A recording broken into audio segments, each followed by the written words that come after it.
age 6, I then went and played first-class cricket, played Test cricket, represented you for Queensland and for Australia.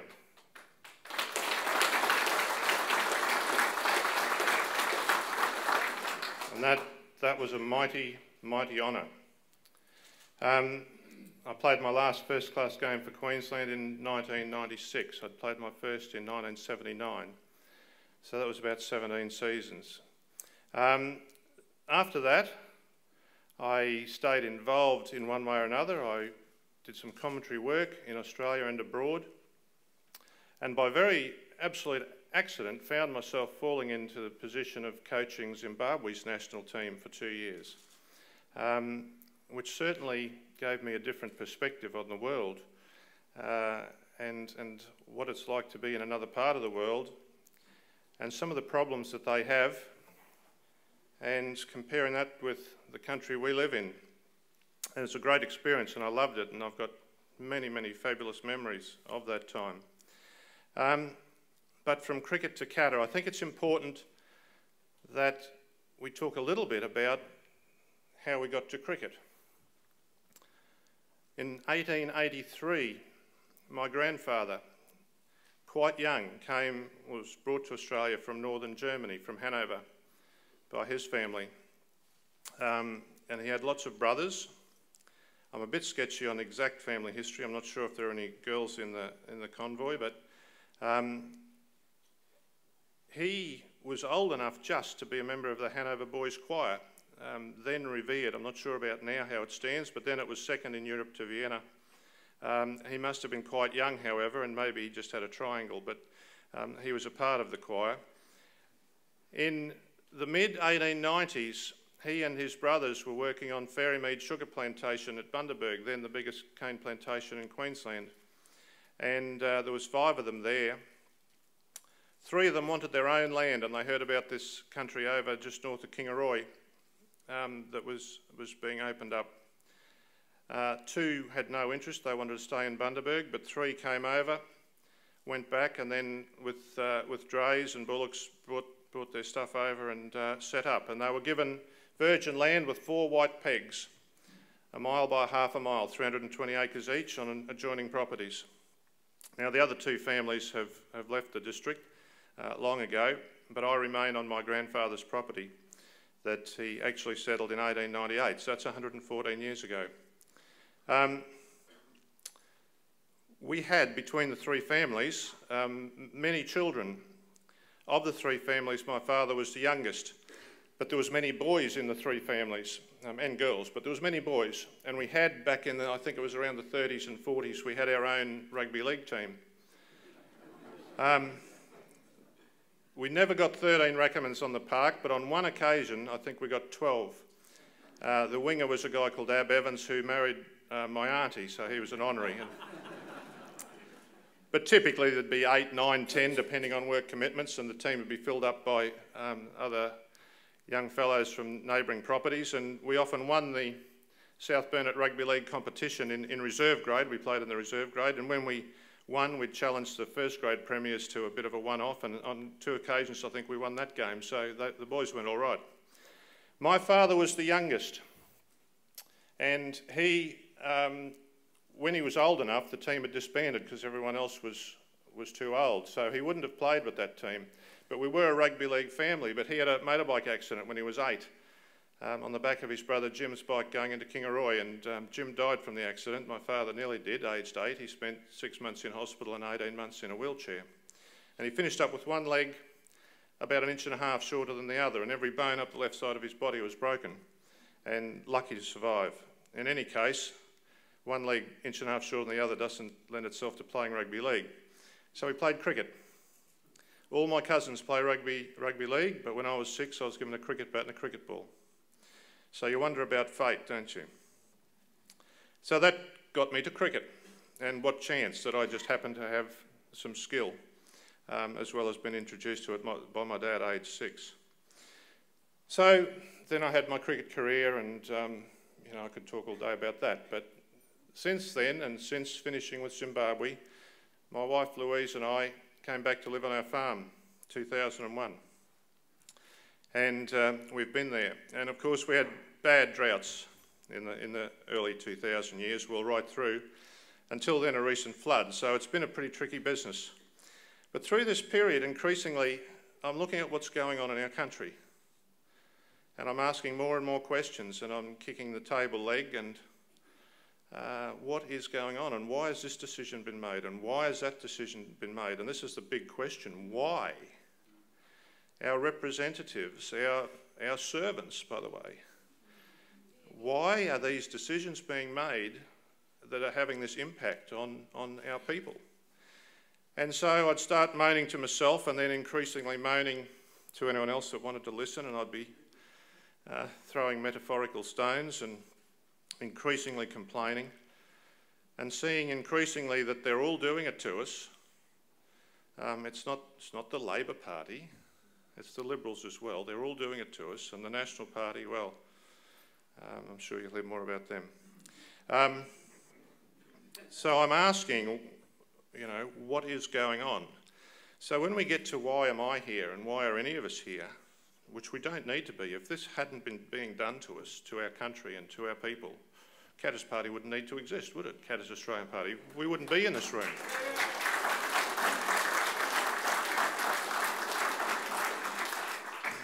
Now, Katter's Australian Party exists for a great many reasons, And we are not just a party of the bush, but I am of the bush.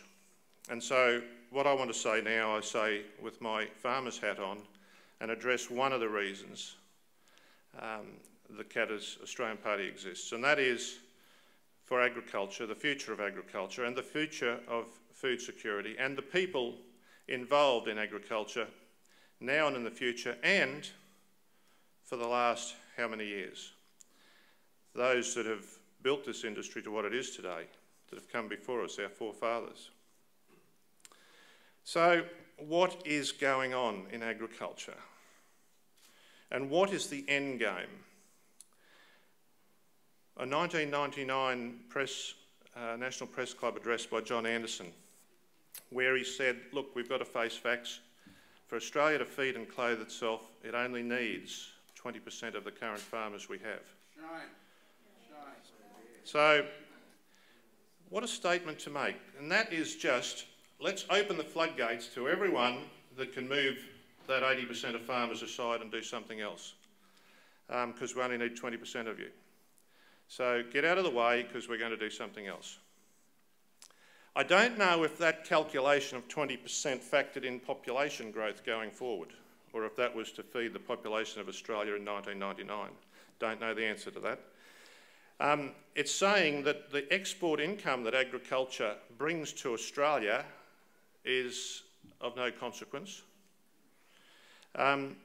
It's saying that the employment of the people involved in not just producing off the land, but then in exporting it, apart from feeding and clothing ourselves domestically, and that's running out, but all the people involved beyond the farm gate don't need to be doing what they're doing, and they're unimportant and expendable. The whole economy, right? The whole economy has such great involvement and value from what is produced on our properties. And we're told that 80% of that can be done without and isn't important by that statement. So what's going to be left of farming going forward? Agriculture, primary industry. Remember, Australia was built on the sheep's back, apparently. And for sheep, it's not just sheep, is it? That's a metaphor for cattle, for grain, for sugarcane, vegetables, fruit. The sheep is a metaphor for all primary production. Australia was built on the sheep's back. We're running out of room for the sheep. Population growth. The big cities are expanding and are now going on to arable land. Foreign ownership is apparently a good thing for our country, and we are quite happy to forfeit much of our good farming land to foreign ownership. The mining and gas industries, which we're lucky to have these resources, but that is being allowed to encroach on our best land. Then we have land clearing laws brought in. Compensation for carbon tax, I hear. The people being compensated first should be all of the farmers who haven't been allowed clear regrowth on their lands and have their land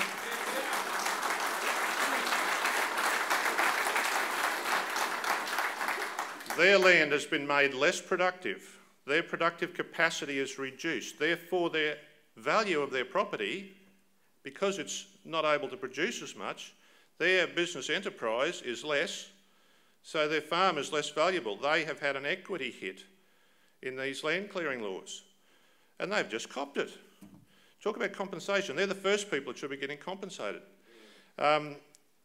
Just beyond any rationale. And then the mining industry needs water, and fair enough, because we are supporting the mining industry, but to guarantee water to them, irrigators have to have their water entitlements cut. That's all right, they won't mind. And then, so that's further contraction of our farming capacity nationally. And then there is just the economic decline of the industries themselves, and people get out. There are farms abandoned. I want to talk about two industries which are just easy illustrations. When I was a little one, up till age 7, we were dairy farmers and we had pigs. And that was a popular model in our district. Throughout our electorate of Nanango, down the Brisbane Valley and all from Kingaroy down towards Toowoomba, the electorate of Nanango, pigs and dairying went hand in hand and was the model for virtually almost every property. Well, many of you know, but I didn't know the exact stats here. 2001 dairy deregulation. In Queensland, there was 1,560 approximately dairy farmers. Back then, if Queensland produced an excess of milk, it was exported. Pretty good idea. Now, in 2011, there are approximately 560, which makes it easy for mathematics. We've lost 1,000 dairy farmers. Some got out with a bit of equity. Many got out bankrupt. And many got out through reasons we don't really want to talk about. Our capacity in dairying in Queensland now is such, apart from exporting surpluses, that last winter Queensland imported 1 million litres of milk a week from southern states. That's where we've got to. Now, people who don't understand farming do understand graphs. The trend line. The trend line is not very good, is it? Will there be anything left? Bearing in mind that these farmers, the average age of the dairy farmer, I can't tell you what it is, but it is high and rising, and their children don't want to take over for obvious reasons. If we wanted to turn the industry around and say we've got to start producing more milk tomorrow, a female calf is born, it is 3.5 years before that calf can produce milk in a dairy. So it's not a snap turnaround. So that's a snapshot of where dairying is, and work it out for yourself, the end line. Pigs. The biggest employer in Kingaroy, and I want to reiterate, I've mentioned it already, my electorate in Nanango is sort of 3 distinct regions. There's the bottom half of the South Burnett, there's the Brisbane Valley, and there's all the regions down through Cooyar, Crow's Nest, Maringan, Gambungie, down towards Toowoomba. But in Kingaroy, which is the biggest town, the biggest employer is Swickers Bacon Factory. Now, I know that singing at our gatherings has got mixed response in the past.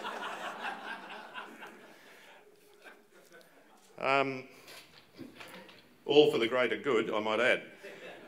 And I have said to people, I promise never to sing, because I can't. My father was a wonderful singer, and one of my sisters is, but my other sister and myself missed out. But there used to be in Toowoomba an employer called KR Darling Downs. Remember? KR Darling Downs. Oink, oink.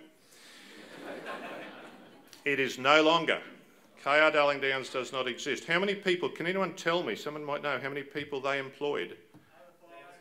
1,000 people. Yep.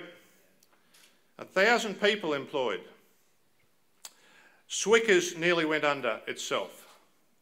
Who wants to contemplate that? Swickers now, bacon factory in Kingaroy's biggest employer.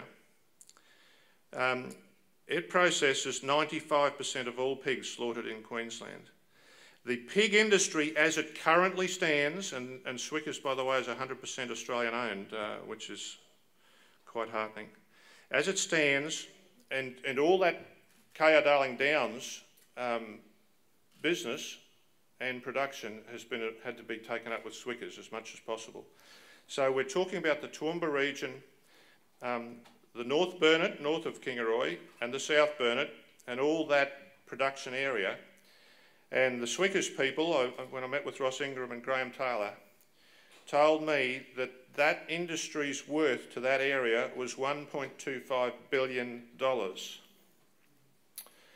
However, the pig industry in Australia is in such decline because we are importing pork products not to help developing countries and give them a help out with their production, you know, which you might contemplate. Our pork products coming into Australia come from Denmark, Canada and Australia. I beg your pardon, the United States, right? Canada, Denmark and the United States. If we accept that we have to save the planet with carbon emissions, so talk about a carbon footprint. What's the carbon footprint on this? Never mind the fact that these are first world countries producing pig products with first world cost of productions, but also somewhere in the line some significant subsidy for them to then freight the product all the way to the other side of the planet and put it on shelves in Australia cheaper than our people. And apparently this is good for our country. It beggars belief. It should be said that there is one saving grace at the moment is that we can't import pork with bone in, any pig products bone in. So if you buy ham on the bone, you can be confident that that at least is Australian. So the pigs and the dairy, that's just a little bit about both. Swickers said to me, I said, what can we do? Now the pig industry has contracted to such a point that if we said tomorrow we're not importing any more pork, the industry has contracted so far that it couldn't pick up the slack. Similar, you know, with Queensland Dairy. Please, they said, if we can just put a floor in the exports, well, ceiling, depending which way you're going, but let's not increase the amount we're importing, right? No more increase in the imports. Put a floor in that so that then gradually we can hopefully start rebuilding. If we can achieve anything to halt the increase in imports of pork products, and I said that's why we exist and we will do everything we can to support that.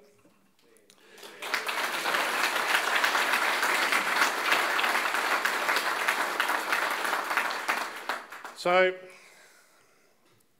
not going too bad.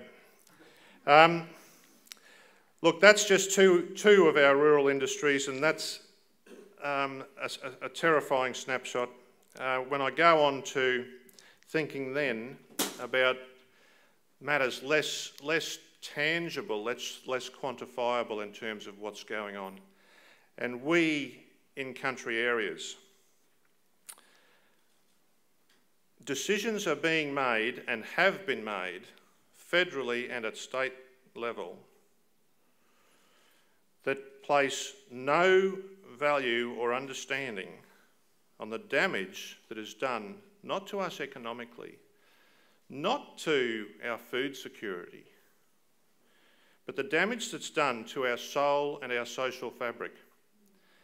They don't understand and they don't value it, decision makers.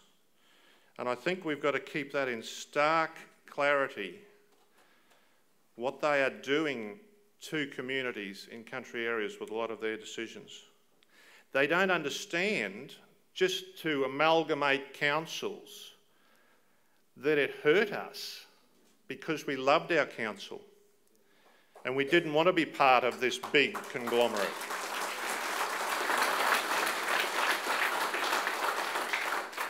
apart from the frightening negative economic impact on Queensland for racing industry, for trainers, for jockeys, for strappers, for primary producers growing hay, for produce merchants, for the transport industry, for people involved in maintenance.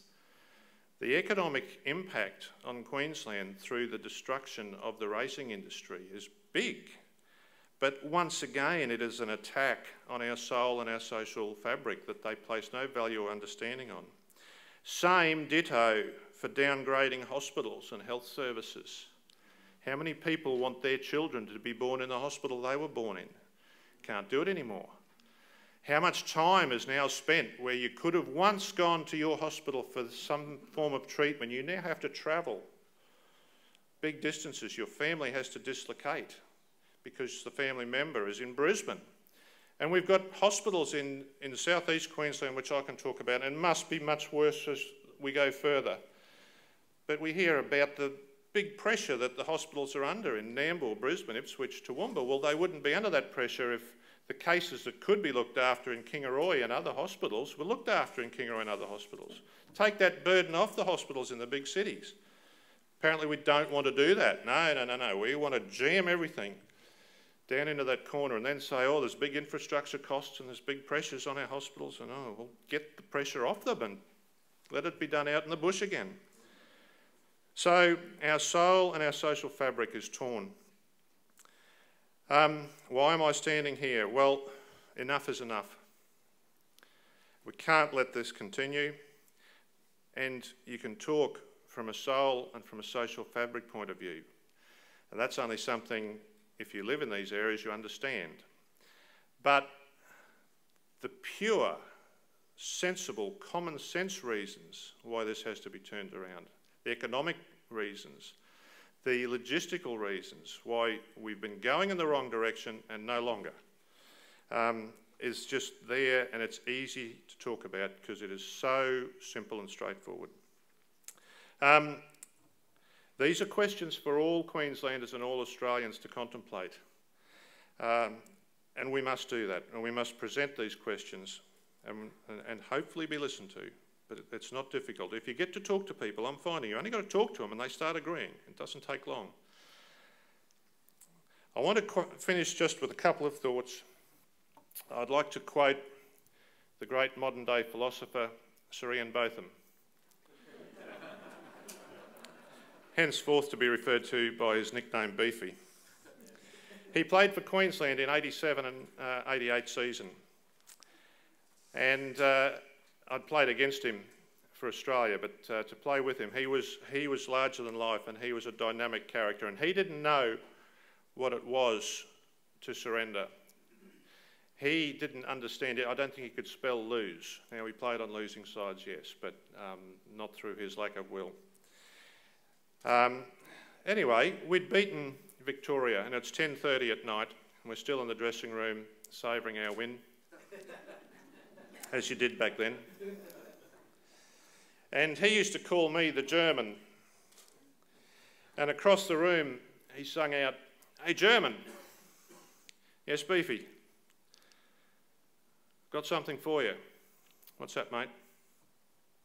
"German, if things don't change, they'll stay the same."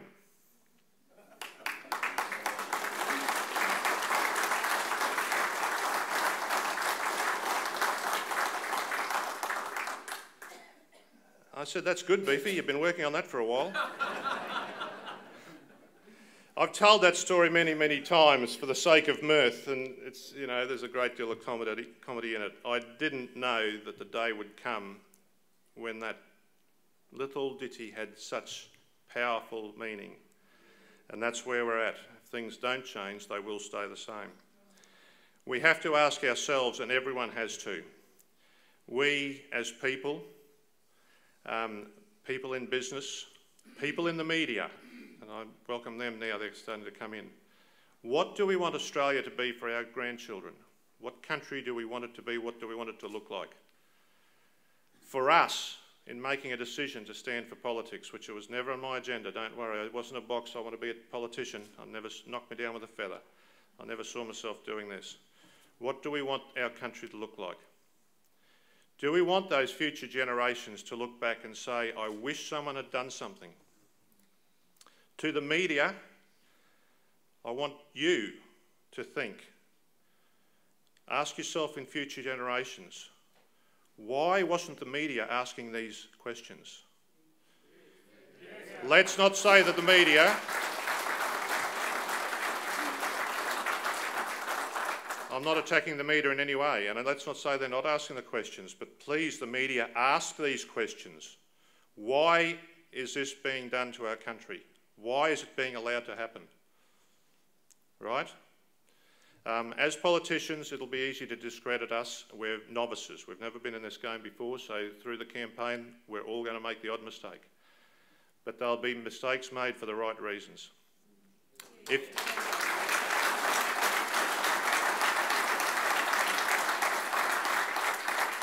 We'll make accidents, we'll say something that will be ridiculed, we'll kick our toe on stones, but that'll be through inexperience. Inexperience, okay, in politics is a disadvantage, but we're here to change things. And if you make a mistake, and we all will, that's okay. That's how you learn. That's how you learn, and we'll learn quick, don't worry. And it'll be easy to wake up the next day because we're on the right horse, because we're doing the right thing.